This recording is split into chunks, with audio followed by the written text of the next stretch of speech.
अगर टूटने लगे हौसला तो याद रखना, अगर टूटने लगे हौसला तो याद रखना, बिना मेहनत किए तक तो ताज नहीं मिलते, अंधेरों में भी अपनी मंजिल ढूंढ लेते हैं, क्योंकि जुगनू कभी रोशनी के मोहताज नहीं होते।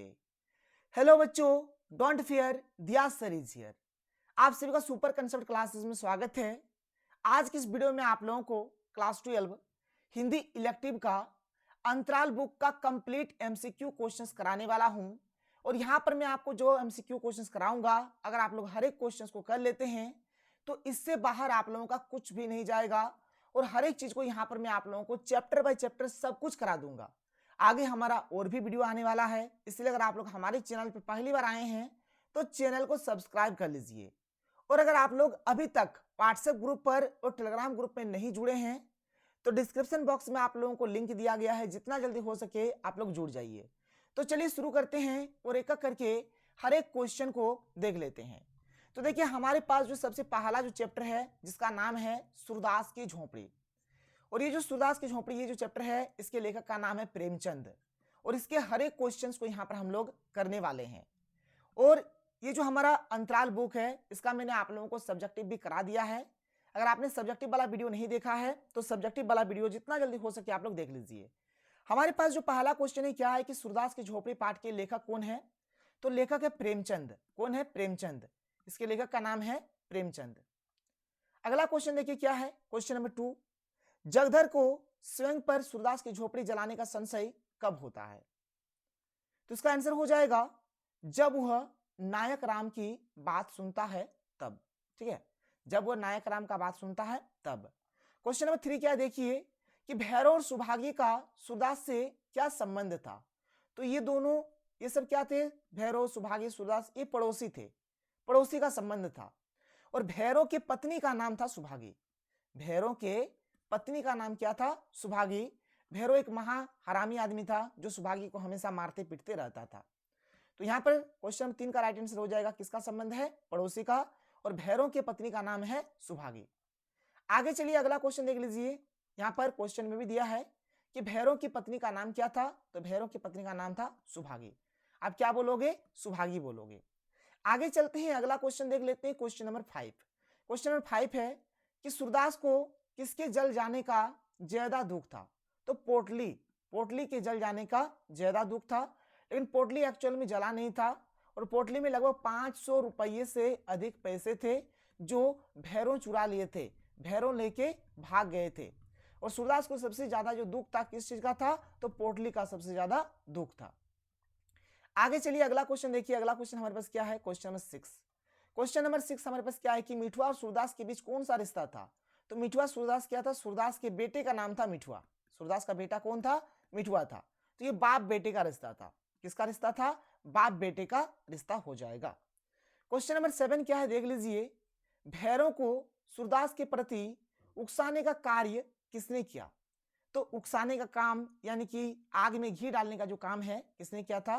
तो जगधर ने किया था। जगधर हो जाएगा इसका राइट आंसर। किसने किया था? जगधर ने किया था। आगे चलो अगला क्वेश्चन देख लीजिए। यहां पर अगला क्वेश्चन हमारे पास क्या है कि सूरदास की पोटली किसने चुराई थी? तो सूरदास की जो पोटली है किसने चुराया था? तो भैरव ने चुराया था। किसने चुराया था? भैरव ने। सूरदास की पोटली को भैरव ने चुराया था। सूरदास की पोटली में कितने पैसे थे? तो 500 रुपये से अधिक या फिर 500 रुपये से ऊपर, जो भी आप बोलो, तो 500 रुपये से अधिक पैसा उसमें था। तो 9 का जो सही आंसर हो जाएगा ऑप्शन नंबर 2 हमारा इसका राइट आंसर हो जाएगा। आगे चलिए अगला क्वेश्चन देख लेते हैं, क्वेश्चन नंबर 10। क्वेश्चन नंबर 10 क्या है कि सूरदास ने पैसे कैसे जमा किए थे? तो सूरदास ने पैसे भीख मांग मांग कर जमा किया था, क्योंकि ये एक अंधा भिखारी था। ये क्या था? सूरदास जो था एक अंधा भिखारी था और ये भीख मांग मांग कर क्या किया था? 500 रुपये से अधिक पैसा जमा किए थे। और जो पैसा इकट्ठा किए थे उस पैसा से सूरदास का 3 अभिलाषा जुड़ा हुआ था। ये 3 अभिलाषा क्या क्या है? तो पहला, गांव वालों के लिए कुआं बनवाना। दूसरा, मिठुआ का ब्याह कराना, उन्हें विवाह शादी जो भी बोलो। और तीसरा, अपने पितरों का पिंडदान देना। ये 3 अभिलाषा जुड़ा हुआ था। तो यहां पर भीख मांगकर ये हो जाएगा इसका राइट आंसर।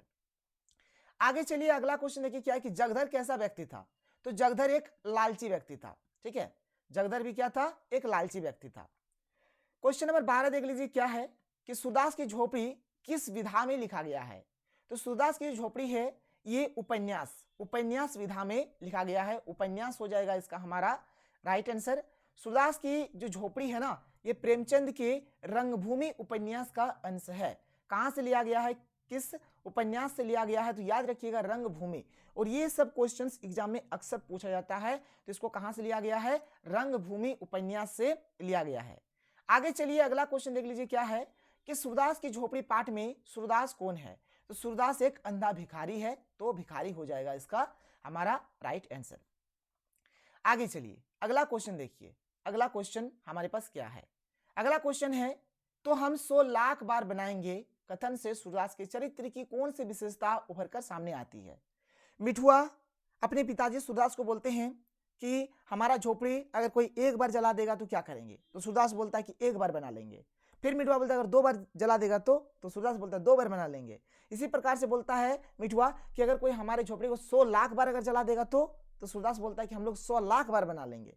तो इससे क्या पता चलता है, किस कैरेक्टर के बारे में पता चलता है। तो इससे ये पता चलता है कि वे आशावादी दृष्टिकोण के हैं, जीवित रहने की जिजीविषा है, आत्मविश्वास भरपूर है, वे परिश्रमी है, वे कभी हार मानने वाले नहीं है, वे दृढ़ निश्चयी है, वे किस्मत के भरोसे में रहने वाले नहीं है। तो इस प्रकार से कुछ भी आपका आ सकता है। तो इनमें से सभी हो जाएगा इसका हमारा राइट आंसर। ऑप्शन नंबर यहां पर 4 हो जाएगा सही आंसर। 14 का क्या हो जाएगा, ऑप्शन नंबर 4 हो जाएगा। आगे देख लीजिए अगला जो हमारे पास क्वेश्चन है। अगला क्वेश्चन क्या है, क्वेश्चन नंबर 15 कि सूरदास द्वारा पोटली में जोड़कर रखे रुपये से क्या करने की योजना बनाई गई थी। तो अभी मैंने बताया कि मिठुआ का विवाह कराना था, पितरों का पिंडदान देना था, अपने नामलेवा का उद्धार करना था। तो इनमें से सभी हो जाएगा। ठीक है, और गांव वालों के लिए कुआं बनवाना भी इनका एक मकसद था। इसके बाद हमारे पास जो अगला क्वेश्चन है, क्वेश्चन नंबर 16 क्या है कि भैरव ने सूरदास पर क्या आरोप लगाया। तो बोला कि वह ठग है, सही है, दुष्चरित्र है, दुराचारी है, सब। तो इनमें से सभी हो जाएगा। क्या हो जाएगा, इनमें से सभी इसका राइट आंसर हमारा हो जाएगा। क्वेश्चन नंबर 17 देख लो। क्वेश्चन नंबर 17 हमारे पास क्या है कि सुभागी अकेले रहकर जीवन यापन करने का निर्णय किस कारण कर चुकी है। क्योंकि भैरव जो था ना, मां हरामी आदमी था, उसका जो स्वभाव था बहुत ही नीरस था। भैरव के नीरस स्वभाव के कारण, क्यों, तो भैरव के नीरस स्वभाव के कारण सुभागी उनके साथ नहीं रहना चाहती थी। अगला क्वेश्चन है कि जगधर भैरव को क्या सलाह देता है। तो यहां पर जगधर देखता है कि भैरव पैसा ले आया है और उसको पैसा मिलता नहीं है, तो बोलता है कि सूरदास को तुम पैसा लौटा दो, नहीं तो सूरदास को मैं जाके बोल दूंगा। तो ये बोलते हैं कि सूरदास के रुपये लौटा देने की बात करते हैं। क्योंकि ऐसे भी जगधर जो था ये भी एक अच्छा आदमी था नहीं, एक लालची आदमी था। तो सूरदास के रुपये लौटा देने की बात करता है। सूरदास का सारा नैराश्य, ग्लानि और क्षोभ कैसे दूर हो गया। तो घिसू के द्वारा कहे गए शब्दों से। जब घिसू के द्वारा जब ये शब्द को सुनते हैं तो उनके मन में जो भी निराशा था, ग्लानि था, क्षोभ था, सारा कुछ दूर हो जाता है।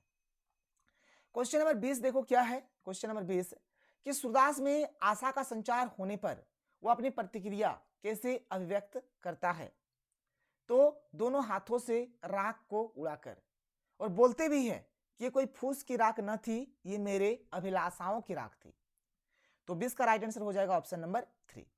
आगे चलिए अगला क्वेश्चन देख लीजिए। क्वेश्चन नंबर 21 क्या है कि सूरदास की सारी इच्छाएं धरी की धरी क्यों रह गई। क्योंकि उनके रुपयों की जो पोटली थी ना, वह जल गया, इसलिए जो भी उनका इच्छा था, जो भी अभिलाषा था, सब खत्म हो गया। इसीलिए वे बोलते हैं कि फूस की राख न थी, ये मेरे अभिलाषाओं की राख थी। आगे देखिए अगला जो क्वेश्चन है हमारे पास क्या है। क्वेश्चन नंबर 22 प्रेमचंद उर्दू में किस नाम से लिखते थे। तो उर्दू में ये नवाब राय के नाम से लिखते थे। और प्रेमचंद का जो वास्तविक नाम था ये था धनपत राय। इन्हें नवाब राय के नाम से भी जाना जाता है। तो देखो अगर वास्तविक नाम पूछा जाएगा तो आप बोलोगे धनपत राय, और उर्दू वाला अगर पूछा जाएगा तो बोलोगे नवाब राय। क्लियर है, बात समझ में आ रहा है, ठीक है। इन्हें नवाब राय के नाम से भी जाना जाता है। इसके बाद हमारे पास जो अगला क्वेश्चन है कि चूल्हा ठंडा क्या होता तो दुश्मनों का कलेजा कैसे ठंडा होता। यह कथन किसका है। तो ये कथन है नायक राम का। ये कथन किसका है, नायक राम का है। आगे देखो सुभागी भैरों से डरकर रात भर कहाँ छिपकर बैठी थी? तो सूरदास की झोपड़ी में। सूरदास की झोपड़ी में, जिससे सूरदास का और भैरों की पत्नी सुभागी का पूरे गांव में बदनामी हो जाता है। और इसी अपमान का बदला लेने के लिए भैरों क्या करते हैं, सूरदास की झोपड़ी में आग लगा देते हैं और सूरदास का जो रुपये का जो पोटली था उसको लेकर भाग जाते हैं। सूरदास किस कार्य को पूर्ण करने हेतु रुपये इकट्ठा कर रहा था? अभी मैंने बताया कि अपने पूर्वजों का पिंडदान करने के लिए, मिठुआ का ब्याह कराने के लिए और कुआं बनवाने के लिए। तो इनमें से सभी हो जाएगा इसका हमारा राइट आंसर, इनमें से सभी होगा इसका सही उत्तर। आगे चलो, अगला देखो, अगला क्वेश्चन क्या है कि जगधर किसका खोंचा लगाता था? तो मिठाई का। ये मिठाई का खोंचा लगाता था, मिठाई का ठेला लगाता था। ठीक है।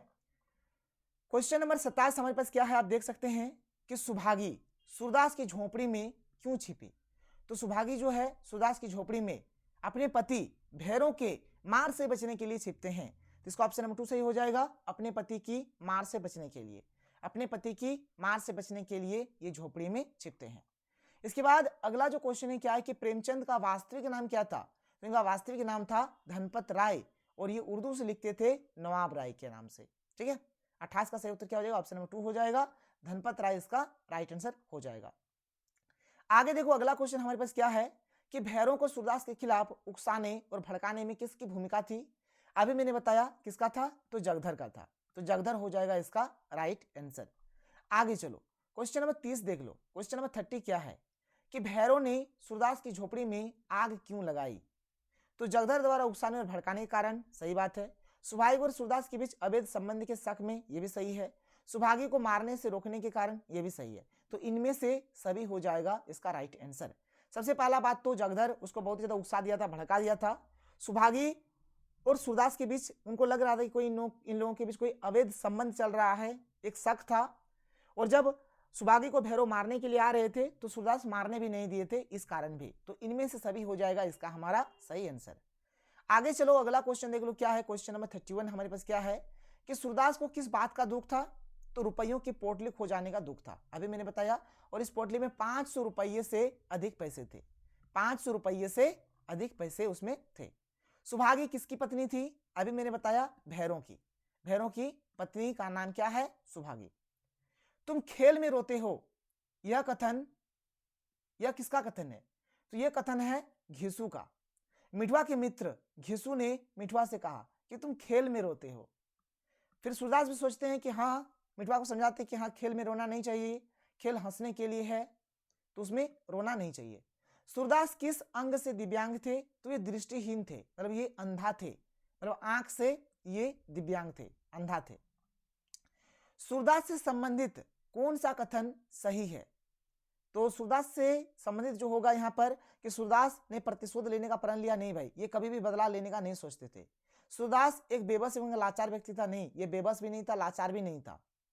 सूरदास में अदम्य जिजीविषा और संघर्ष का भाव था, बिल्कुल सही है। ये कभी भी किस्मत के भरोसे में रहने वाले आदमी नहीं थे, ये मेहनती आदमी है, ये मेहनत करने वाले आदमी थे। तो ये ऑप्शन नंबर 2 इसका राइट आंसर हो जाएगा। आगे चलो, अगला क्वेश्चन देख लो। क्वेश्चन नंबर 36 हमारे पास क्या है कि सूरदास की झोपड़ी शीर्षक पाठ में अंधा भिखारी है। अंधा भिखारी कौन है? तो सूरदास है। अंधा भिखारी इसमें कौन है? तो सूरदास इसमें अंधा भिखारी है। आगे चलो, अगला क्वेश्चन देखो क्या है कि प्रेमचंद का जन्म कब हुआ था? तो प्रेमचंद का जो जन्म है 1880 में हुआ था। कब हुआ था? 1880 में इनका जन्म हुआ था। प्रेमचंद का जन्म उत्तर प्रदेश के किस जिले में हुआ था? तो इनका जो जन्म है उत्तर प्रदेश के वाराणसी जिले में हुआ था। उत्तर प्रदेश के वाराणसी जिले में हुआ था। प्रेमचंद का वास्तविक नाम क्या था? तो प्रेमचंद का जो वास्तविक नाम था यह था धनपत राय। क्या नाम था? धनपत राय इनका वास्तविक नाम था। प्रेमचंद का कौन सा कहानी संग्रह अंग्रेज सरकार द्वारा जब्त कर लिया गया? तो सोजे वतन। सोजे वतन जो था, अंग्रेज सरकार क्या करते हैं, इसको जब्त कर लेते हैं। क्वेश्चन नंबर 41 क्या है देख लो। यहां पर क्या है कि प्रेमचंद उर्दू रचनाएं किस नाम से लिखते थे? तो नवाब राय। और इनका वास्तविक नाम क्या था? तो धनपत राय। तो नवाब राय इसका आंसर हो जाएगा। आगे देखो, हमारे पास जो अगला क्वेश्चन है, क्वेश्चन नंबर 42 हमारे पास क्या है कि प्रेमचंद ने किन पत्रिकाओं का संपादन किया? तो माधुरी, हंस, मर्यादा, ये सभी हो जाएगा इसका राइट आंसर। तो 42 का राइट आंसर क्या होगा? ऑप्शन नंबर 4 हमारा इसका सही आंसर हो जाएगा। आगे देख लीजिए, क्वेश्चन नंबर 43 क्या है? हिंदी साहित्य के महान लेखक मुंशी प्रेमचंद का निधन कब हुआ? तो प्रेमचंद का जो निधन है 1936 में हुआ था।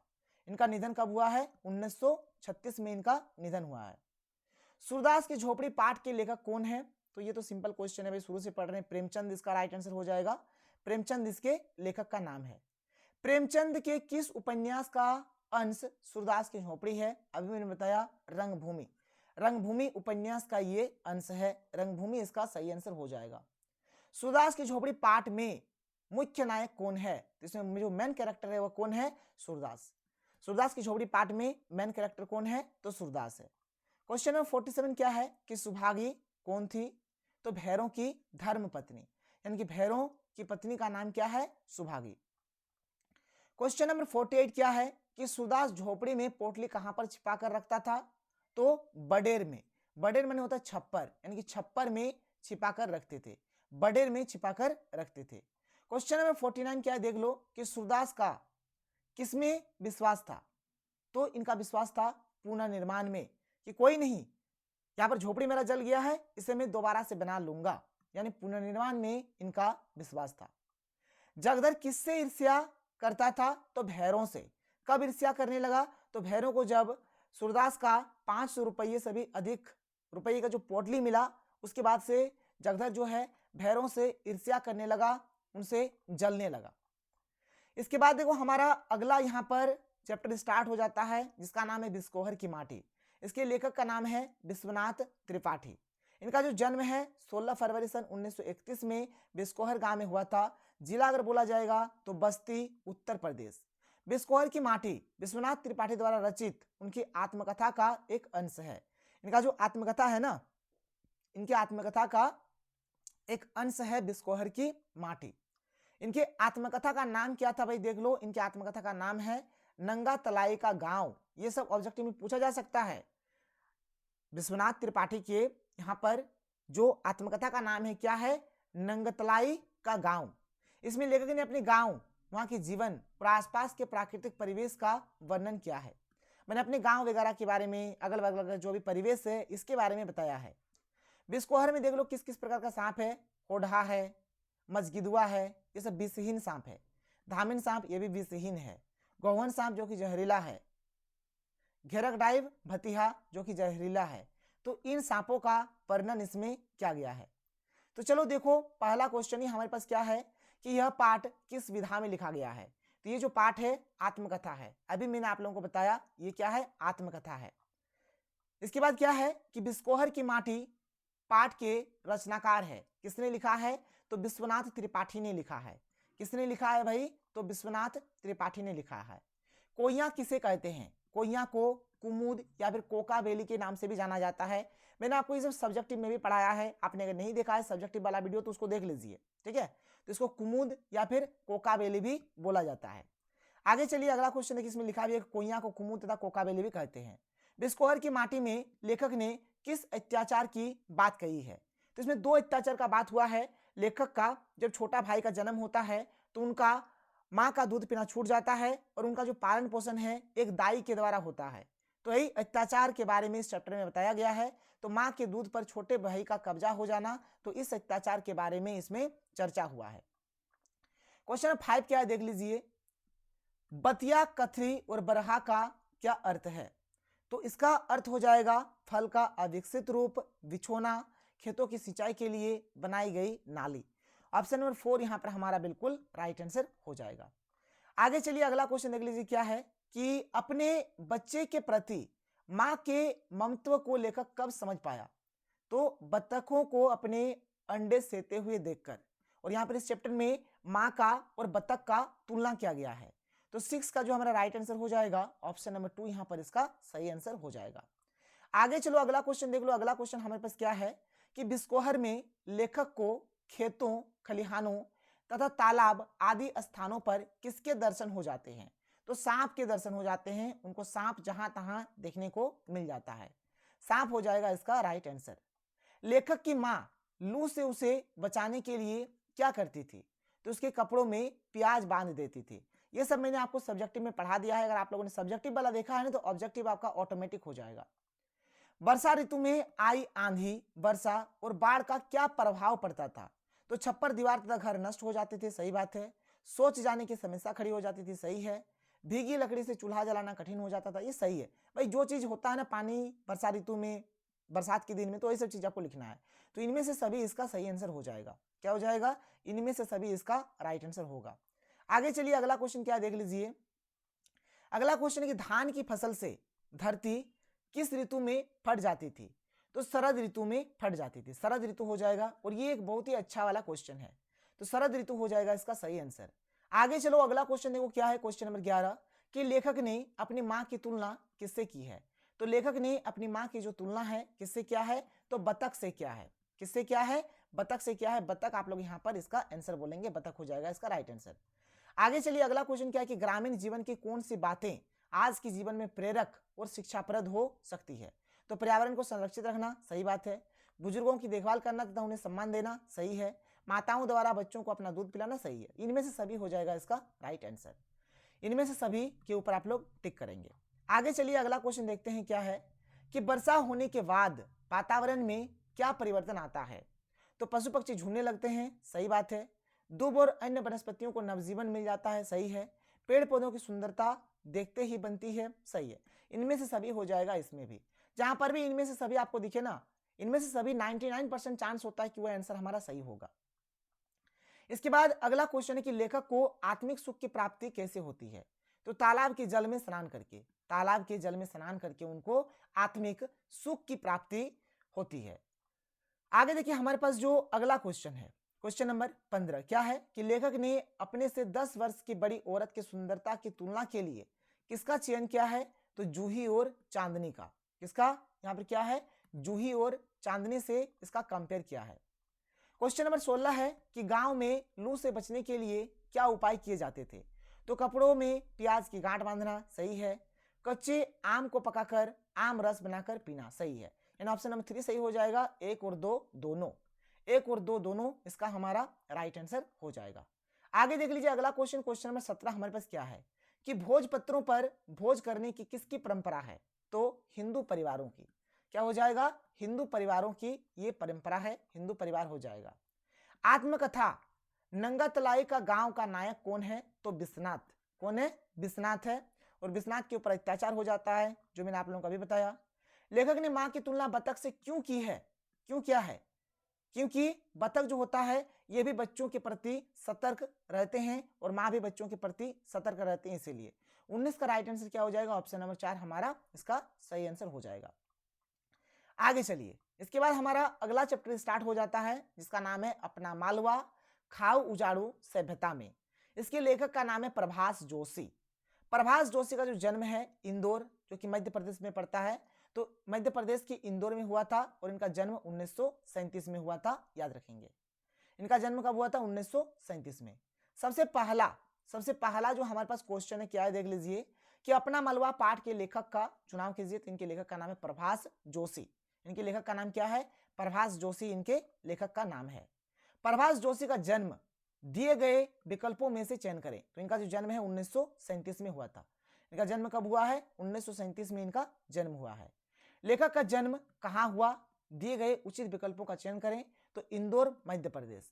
मध्य प्रदेश के इंदौर में इनका जन्म हुआ था। मध्य प्रदेश के इंदौर में इनका जन्म हुआ है। आगे चलिए, अगला क्वेश्चन देख लीजिए क्या है। क्वेश्चन नंबर 4 हमारे पास क्या है कि प्रभास जोशी ने पत्रकारिता का आरंभ किस संपादक के अंतर्गत किया था? तो ये हो जाएगा राजेंद्र माथुर। क्या इसका आंसर हो जाएगा? राजेंद्र माथुर इसका हमारा राइट आंसर होगा, राजेंद्र माथुर। आगे देखिए, अगला क्वेश्चन क्या है कि प्रभास जोशी ने अपना पहला अखबार निकाला, उसका नाम क्या था? उसका नाम था जनसत्ता। इसका नाम क्या था? जनसत्ता हो जाएगा इसका राइट आंसर। आगे चलिए, अगला क्वेश्चन क्या है। क्वेश्चन नंबर 6 क्या है कि जनसत्ता अखबार का संपादकीय किस क्षेत्र की ओर झुकाव रखता था? तो सामाजिक क्षेत्र। क्या हो जाएगा? सामाजिक क्षेत्र इसका सही आंसर होगा। अपना मालवा किस विधा में लिखा गया है? तो अपना मालवा जो है ये क्या है? संस्मरण है। क्या है? संस्मरण है। क्वेश्चन नंबर 8 देख लो क्या है। क्वेश्चन 8 है कि पाठ के आरंभ में मालवा प्रदेश को कैसे प्रदर्शित किया गया है? तो पहले दिखाया जाता है कि मालवा जो है ना प्राकृतिक संपदा से समृद्ध है, यानी मालवा में हर एक चीज है, किसी भी संसाधन की उसमें कमी नहीं है। लेकिन जैसे ही वहां पर फैक्ट्री कारखाना उद्योग लगता है तो मालवा उजड़ जाता है, सब कुछ बर्बाद हो जाता है। अब मालवा पहले जैसा नहीं रहता है जैसा कि वह पहले था। इसके बाद अगला क्वेश्चन है कि चौमासा के समय मालवा तथा राजस्थान में किस भिन्नता की ओर संकेत क्या है? तो जगह जगह तालाब बना हुआ था। क्या हो जाएगा? जगह जगह तालाब बना हुआ था, ये हो जाएगा इसका आंसर। त्योहार के समय मालवा के घर आंगन को किससे लिपा जाता था? तो गोबर से लिपा जाता था। गोबर हो जाएगा इसका सही आंसर। आगे चलिए अगला क्वेश्चन देखिए। क्वेश्चन में 11 क्या है कि लेखक के अनुसार सभ्यताओं का जन्म किसने दिया? तो सभ्यताओं का जो जन्म है नदियों ने दिया, क्योंकि आप अगर पढ़ोगे ना तो कोई सा भी सभ्यता है किसी ना किसी नदी के किनारे ही विकसित हुआ है, तो नदियों ने दिया है। नदियों यहां पर इसका आंसर हो जाएगा। क्वेश्चन नंबर 12 क्या है देख लीजिए। क्वेश्चन नंबर 12 कि लेखक ने मालवा प्रदेश की किस विशेषताओं को रेखांकित किया है? तो मालवा प्रदेश की मिट्टी, नदियों का उद्गम और विस्तार सही है। मालवा के लोगों के रहने और जीने का ढंग ये भी सही है। मालवा की संस्कृति और बारिश ये भी सही है। इनमें से सभी इसका राइट आंसर हो जाएगा। क्या हो जाएगा? इनमें से सभी इसका सही आंसर होगा। आगे चलिए अगला क्वेश्चन क्या है देख लीजिए कि लेखक के अनुसार खाऊ उजाड़ू सभ्यता का क्या तात्पर्य है? तो खाऊ उजाड़ू सभ्यता का तात्पर्य है ऑप्शन नंबर 2 हो जाएगा कि जीवन मूल्यों की परवाह किए बिना विकास की अंधी दौड़ में शामिल होना। यानी अभी के समय में विकास के नाम पर यहाँ पर हर एक चीज का दोहन हो रहा है। पर्यावरण में केवल और केवल प्रदूषण ही फैल रहा है, सब कुछ उजड़ रहा है। इसलिए इसका राइट आंसर क्या हो जाएगा? ऑप्शन नंबर 2 इसका सही आंसर हो जाएगा। आगे चलिए अगला क्वेश्चन क्या है देख लीजिए। नागदा स्टेशन पहुंचने पर मीनाजी ने लेखक को क्या जानकारी दी? क्या दिया जानकारी? कि अत्यधिक वर्षा के कारण सोयाबीन की फसलों के नष्ट होने की, मतलब ये बोलते हैं कि अत्यधिक वर्षा होने के कारण क्या हुआ? सोयाबीन का जो फसल है यह नष्ट हो गया। लेखक अब पहाड़ क्यों नहीं चढ़ पाएंगे? क्योंकि इनका जो एज है, उम्र जो है, आयु जो है बहुत अधिक हो गया है, जिस कारण अब ये पहाड़ नहीं चढ़ पाएंगे, पहाड़ नहीं चढ़ पाएंगे। आगे देखिए अगला क्वेश्चन क्या है हमारे पास कि मालवा में होने वाली बरसात का जनजीवन पर क्या प्रभाव पड़ता है? तो क्या है कि गेहूं और चने की फसल अच्छी होने की आशा में लोग प्रसन्न हो जाते हैं, सही है। नदियों में उमड़ता पानी और लहलहाती फसलों को देखकर संपन्नता का आश्वासन मिलता है। सोयाबीन की फसल नष्ट हो जाती है, सही है। इनमें से सभी ये हो जाएगा इसका राइट आंसर। क्या हो जाएगा? इनमें से सभी इसका सही आंसर हो जाएगा। आगे देखिए लेखक 2 बार विंध्य के घाट पर क्यों उतरते हैं? तो ओंकेश्वर तथा नेमावर जाने के लिए। ओंकेश्वर तथा नेमावर जाने के लिए ये वहां पर 2 बार उतरते हैं, 2 बार घाट पर उतरते हैं। मालवा में पहली जैसी वर्षा न होने का क्या कारण बताया गया है? तो पर्यावरणीय प्रदूषण सही है। वनों की तेजी से कटाई सही है। वायुमंडल में कार्बन डाइऑक्साइड की मात्रा में लगातार वृद्धि सही है। इनमें से सभी हो जाएगा, इनमें से सभी हो जाएगा। यानी वहां पर अधिक से अधिक मात्रा में फैक्ट्री, उद्योग, कारखाना लगाया गया, जिस वजह से मालवा में पहले जैसी बारिश हो रही थी अब उस प्रकार से बारिश नहीं हो रही है। इसके बाद अगला क्वेश्चन कि आज की विकासशील और औद्योगिक सभ्यता को लेखक ने क्या माना है? तो इनको माना है उजाड़ की अपसभ्यता। क्या बोला है? उजाड़ की अपसभ्यता है। मतलब ये विकास के नाम पर केवल और केवल हमारे जो संसाधन है, हमारी जो प्रकृति है, इसको क्या कर रहे हैं? उजाड़ रहे हैं। इसलिए इसको उजाड़ की अपसभ्यता बोला गया है। लेखक मालवा की नदियों की दुर्दशा के लिए किसे जिम्मेदार मानता है? किसे जिम्मेदार मानता है? तो पश्चिमी देशों की सभ्यता को, जिसमें विशेष करके वे किसको किसको मानते हैं? अमेरिका, यूरोप के देशों को, यानी पश्चिमी देशों की सभ्यता को ये जिम्मेदार मानते हैं। विक्रमादित्य, भोज और मुंज ने तालाब तथा बावड़ियां किस लिए बनवाई थी? ताकि धरती के गर्भ में पानी को संचित रख सके, यानी पानी स्टोर करने के लिए, भूमि जल स्तर बनाए रखने के लिए इन्होंने तालाब और बावड़ियों का निर्माण करवाया था। आज की सभ्यता नदियों के पानी को कैसे बना रही है? तो गंदे नाले के समान, मतलब अभी की जो सभ्यता है ये नदी को क्या बना रहे हैं? गंदे नाले बना रहे हैं, क्योंकि शहर का जो भी गंदा पानी होता है इसको नदियों में बहा दिया जाता है। साथ ही साथ जो फैक्ट्री है, कारखाना है, वहां से जो भी कूड़ा कचरा निकलता है इसको भी नदियों में बहा दिया जाता है। इसके बाद अगला क्वेश्चन है कि नीर वाला मालवा सूखा हो जाने का क्या कारण है? तो पानी का लगातार दोहन करना, मतलब वहां पर क्या हो रहा था? पानी का लगातार दोहन हो रहा था। आधुनिक इंजीनियरों के अनुसार पुराने जमाने के लोग कुछ नहीं जानते थे, इसके पीछे वे तर्क देते हैं। तो ऑप्शन नंबर 2 हो जाएगा इसका सही उत्तर। ज्ञान तो पश्चिम के रेनेसा यानी कि पुनर्जागरण के बाद ही आया है। इन लोगों को लगता है कि पहले इन लोगों को नॉलेज नहीं था, सारा जो ज्ञान है अभी आया है। ऑप्शन नंबर 2 इसका सही उत्तर हो जाएगा। आगे देखिए अगला क्वेश्चन कि लेखक की प्रकृति के संदर्भ में क्या धारणा उभर कर आती है। तो हो जाएगा प्रकृति के विरुद्ध किया गया कोई भी कार्य लेखक को स्वीकार नहीं है। मतलब लेखक का कहना है कि प्रकृति के विरुद्ध अगर कोई काम किया गया है तो वह मुझे स्वीकार नहीं है। इसके बाद देखिए कुछ यहाँ पर क्वेश्चन है कि नवरात्रि की पहली सुबह मालवा में क्या होता था। तो घर स्थापना की तैयारी। मालवा में मानसून के जाने का कौन सा महीना होता है।